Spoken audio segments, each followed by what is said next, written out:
আমরা আজকে এই রাতের বেলায় অত্যন্ত মর্মাহত এবং দুঃখ নিয়ে দাঁড়িয়েছি। বাংলাদেশে যে ঘটনাটি ঘটেছে এটা একটি নির্মম ইতিহাস।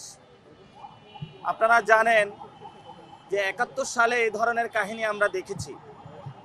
নারীদেরকে রেপ করা, নারীদেরকে বাড়ি থেকে তুলে নেওয়া, যেই সংস্কৃতিটা, সেই সংস্কৃতির বীজ এবং রক্ত বিএনপির মধ্যে নির্বাচনের মধ্য দিয়ে ভর করেছে। কেন করেছে?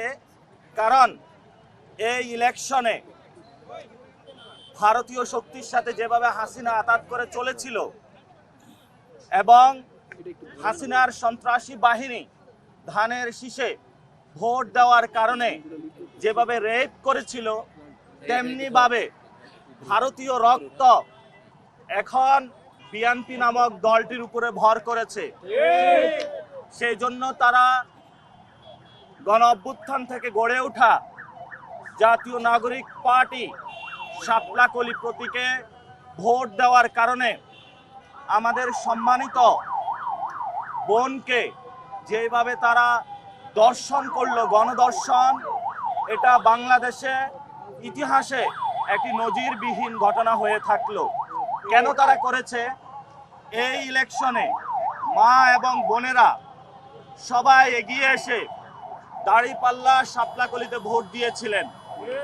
তারা জালেমের জুলুমতন্ত্রের বিরুদ্ধে দাঁড়িয়েছিলেন। যদি এটা অন্যায় হয়, এবং আমরা বিভিন্ন জায়গায় দেখেছি আমাদের অনেক ভাইকে খুন করা হচ্ছে, বাড়িঘর হামলা এবং মামলার মধ্য দিয়ে তাদেরকে নিয়ে যাওয়া হচ্ছে। আমরা অতি দ্রুত বাংলাদেশে নারীদের জন্য নিরাপদ একটি বাংলাদেশ চাই, যেই বাংলাদেশে ভারতীয় শক্তির নতুনভাবে আঁতাত গোষ্ঠী বিএনপি কোনো নারীদের উপরে ধর্ষণ তো দূরের কথা, একটি কটু কথা বলারও সুযোগ পাবে না।